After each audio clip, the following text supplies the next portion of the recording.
Hey everybody, Adam here with Hometown Acres. Welcome back. Today we're going to do a major overhaul on our shop workbench. If you caught the last video, we ripped out the old workbench, finished the wall back behind it to match the rest of the shop here. And today I think we're going to make some meaningful improvements to our old workbench. It's going to be worth sticking around for.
All right, guys, so we've got our main workbench cabinet box completely assembled and trimmed out on the front and the sides.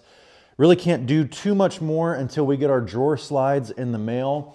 The idea here is I think we're gonna put 3 trays on this side, and we've got about 33 inches to work with. So we'll have, you know, a 10-inch drawer slide, a 10-inch drawer slide, and then a 12-inch drawer slide.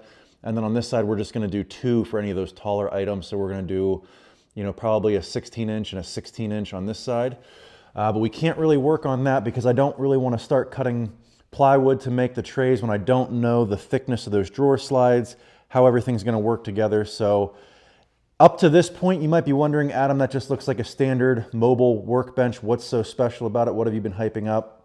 Well, what I'm really looking forward to is we're actually going to build a wall-mounted workbench directly over top of this. And you can see we've already added the ledger board on the back there. That will be the bottom of the workbench that's going to be stationary there.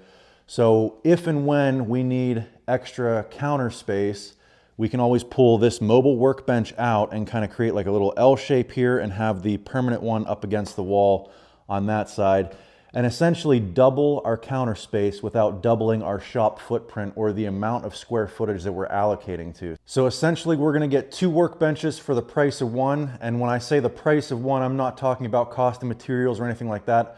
I'm talking about the cost of floor space. So when we don't need that much counter space, we can just easily tuck this mobile workbench back in underneath the stationary one, and now we're only taking up enough room for 1 workbench. So while we're waiting for the drawer slides, let's go ahead and get started on assembling the stationary workbench. So for the bench top, I had a couple extra pieces of red oak laying around from a previous project. If you guys remember, we did a video taking a red oak tree, dropping it on the ground from standing on the stump all the way to building our own farmhouse style bed. This is the extra lumber left over from that. We actually took it and got it kiln dried, and then like an idiot, I left it outside in the weather. So here I am cleaning it all back up through the planer to get it all ready to work with again. All of this lumber was originally 1x10 material, but from leaving it outside in the weather, it had cupped so bad that I had to cut it down to 1x5s, because if I wanted to run it through the planer, by the time I got it flat, there would have been nothing left. So by cutting it in half, you essentially cut out half of the cup out of the lumber, and you're able to not have to take off so much meat to get flat lumber.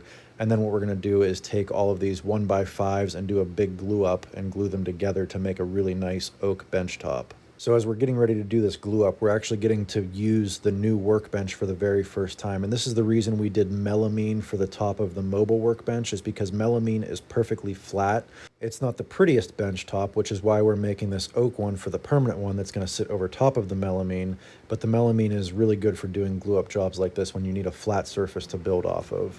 Now, if you'll notice in this shot here, I had to make my own clamp extensions because I had 4 60-inch clamps and then 4 36-inch clamps, and this bench top is going to be 40 inches wide. So a very simple design on the clamp extensions there, and it worked out great. So after planing the cup out of those oak boards, we only left with about 5/8 of an inch of thickness, which for the span that we're going to need to be able to get this mobile workbench underneath it, that's just simply not going to be thick enough for any kind of strength to span about 7.5 feet. So what I'm going to do is I'm going to laminate a piece of plywood underneath it to add some extra strength, and then we're going to actually add some extra 1x4s on the bottom of that, which you can see I'm starting to add here. So we let the oak top sit overnight so the glue is all cured, and now it's time to take the clamps off now that our plywood underlayment is all ready to go. So we'll fire a couple more screws into the plywood underlayment with the 1x4 additional support, get that flipped over, and then I've got my lovely wife Lana coming out here to help me lift the oak bench top on top of the plywood underlayment. Because those glue joints are so fresh, I don't want to risk trying to lift it by myself and possibly cracking it, having it fall apart. Once we get it on the table, that won't be an issue. And then once you add the 5/8 inches of thickness of the oak, plus the 3/4 inch plywood, plus the 1 inch, we're sitting about 2 1/4 worth of thickness, which should be enough to span what we're looking for. Now we're going to lift it from the bottom, the whole thing together, and we're going to set it up on top of this. It's going to be heavier. I think you sometimes underestimate how tall I am. 1, 2, 3. Let me know if any of you guys can relate to this situation. You really greatly appreciate your wife being willing to help, but find their lack of upper body strength really frustrating. Come over, just hold it there.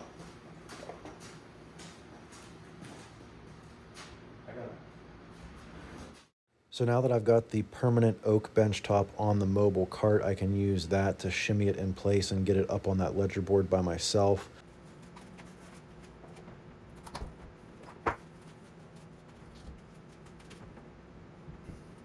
So the back end of the oak bench is resting on the ledger board, which we set the height to allow for clearance for the mobile cart to slide in under, but I needed something to jack up the front end, and the best thing I found was these roller jack stands.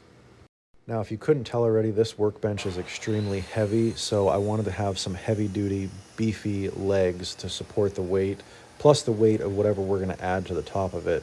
So this is actually some 3x10 material that we had left over from our equipment shed build.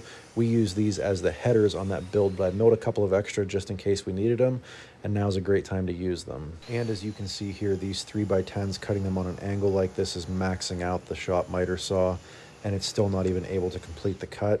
So we have to come back in here with a hacksaw and finish the cut here, which not the cleanest in the world, but for what we're using it for, it should work.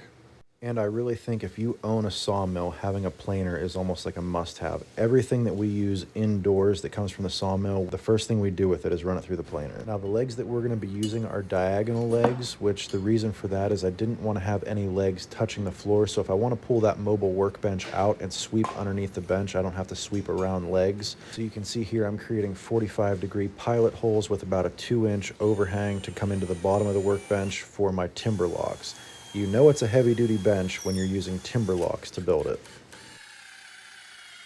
Now I've got to give a big shout out to calculator.net for coming up with the dimensions and angles I needed for these cuts.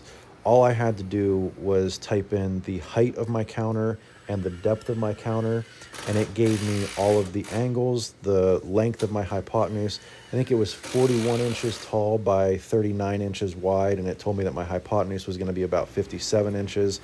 And the two angles that I needed to cut on the lower and top side was like 47 and 43 or something like that. So, I mean, I could have figured all that out if I got out my high school geometry book, but it was just a lot easier to plug in two numbers, and it gave me everything I needed to get it right the first time without having to do any recuts. And then let me know if anybody knows what mistake I'm about to make. I am pulling out my jack stands, and I forgot to do something first.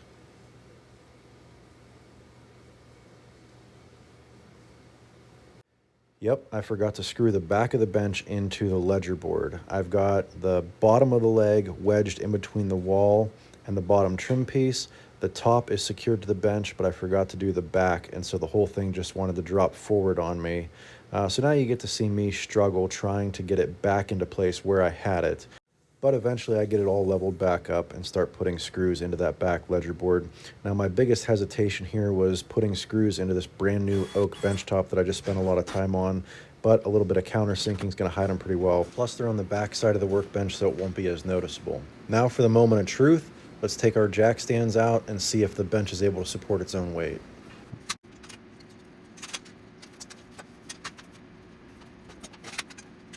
And let's see how easy it is to pull out the roller cabinet and tuck it back in.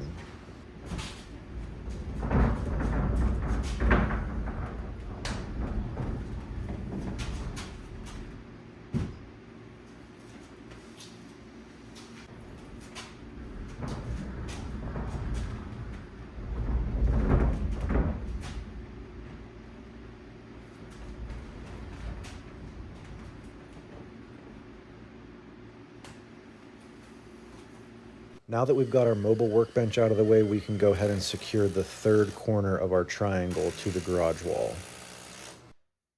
All right, guys, I think we're gonna stop here for today. Hopefully this is enough to give you an idea of what we were talking about when we said we had a really cool idea for the workbench.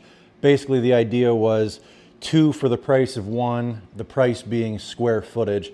When I want this one out, I can pull it out and have additional counter space. When I want to tuck it away and pull vehicles in here, I can do that. Reason I want to stop and take a break is 2 reasons. One, I need to regroup because the shop is an absolute disaster right now. Productivity is at an all-time low because I'm just constantly tripping over things. I need to kind of level set, put some things away so I can get back in a groove of working again. Plus, I wanted to pause this video here in the middle before I get too far and ask you guys if you have any good ideas of things that I could add to this to make it even better. Right now, the plan is I want to add 3 slide out trays. I think we talked about that earlier in there. add some doors that will just swing open. I've got some soft close door hinges, some soft close slide out trays that we're gonna use. I'm really not quite sure what I wanna do up here just yet. And one thing that actually ended up happening is I think I made this bench just a hair too big. Like I said, it is 40 inches from the back to the front. Standard counter depth is about 24, 25 inches. And I know if I stand here and I put cabinets up here, I don't think even I would be able to reach them at 6'5". So I'm not quite sure what I want to do up there yet. You know, it's just one of those things. You start building it, and I knew I wanted to build a big, deep workbench, not necessarily this deep. We started building this, and the thickness just kept growing on me. You know, we started out with the box, I think was at like 33 inches, and then you add trim, and then you've got to have your counter overhang the trim. So you just kept adding an inch every time you added another piece of wood to it, and before you know it, we're at a 40-inch counter to cover the mobile workbench. Just kind of the way this went. I think in the end, I'm going to end up liking having a 40-inch deep workbench. I mean, ton of room here for working, but that'll be something that only time will tell. A year or two down the road, we'll see how much I like this. Like I said before, I really like having the diagonal legs on this instead of having foot pegs that go down straight to the ground. If I want to sweep in underneath here, I can easily. Another thing we've been thinking about doing is maybe epoxying the floor in here. So the more things that I have on wheels or not touching the ground, the less work it's going to be if and when we decide to epoxy the floor in here. One thing I was concerned about was how stiff this would be in here in the center without having a third diagonal leg going down. And between the 5/8 oak, the 3/4 plywood, and the 1-inch pine underneath it, she's pretty solid. I don't see that going anywhere. I don't know if I would feel comfortable sitting on that. I'm sure it would be fine, but you are relying on the shear strength of those screws that we put in the back wall there to kind of hold everything from tipping forward, and the shear strength of those timber locks that we threw up in the bottom of these. Those, I feel like, I mean, those are structural screws that they use for building timber frame cabins and stuff. So I think that has a much stronger shear rating than these general construction screws that we got, but I don't know if I'd want to sit on there yet or not. So now I've got the mobile workbench put back in underneath the permanent workbench. And another thing I wanted to show you guys is just how out of level my garage floor is. So the workbench up there is perfectly level. We set the ledger board to be level. But if you look here, our garage floor on this side is about 1/2 inch higher than the garage floor on this side. So I don't know if there's really any good way to cover that up so you don't see that, but I think that looks terrible. And there's really not much I think I can do about it. It's the floor of the garage. Anyways, guys, I think that's going to about wrap this one up. Like I said, let me know in the comments if you have any suggestions on ways to make this workbench even better. Open to anything. Hope you guys enjoyed this one. If you did, give me a big thumbs up, click that subscribe button, and we'll see you on the next one. Thanks for watching.